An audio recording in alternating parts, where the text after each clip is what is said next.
in the community who knows your voice and can give you like a good V1 draft, and then you just tweak it and send it. The calls, you want to basically just show up.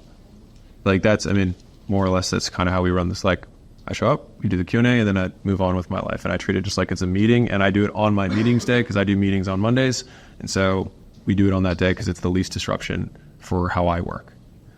And so if you have, so I'm going to have a really big piece about this coming out soon, but basically the difference between maker and manager time.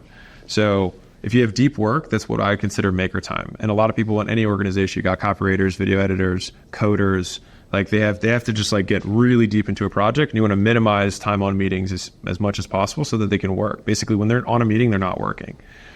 There are managers, which is the opposite, which is for them, being on meetings is working, right? And coordinating between things and talking to vendors and I mean, like sales guys, customer support, like those are people who like when they meet is when they work. And so those are both fine. The problem is when they intersect. And so managers start interrupting makers from making. And the problem is that makers only have 14 time blocks a week. You've got one morning block and one afternoon block, and that's it. Like I'm sure when you're making a YouTube video, it's not like you can't split it between two meetings, right? Like you need a whole big chunk of time. Managers, though, can spread their time in 15-minute increments. And so they have 20 time slots a day, but a maker only has 2.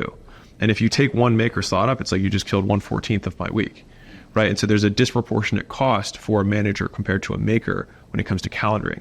Now you're the entrepreneur, because you're like, why is this relevant for me? Is that you do both. And so what's been, I mean, like if I had to bet like my single greatest return on time habit that I have was that the first 6 hours of my day since I was poor has always been 0 meetings. And it was just that, well, shoot, but people start calling, because I had a brick and mortar, gym, people started walking in at 5 a.m., right? So I was able to take, like lock my door to my office.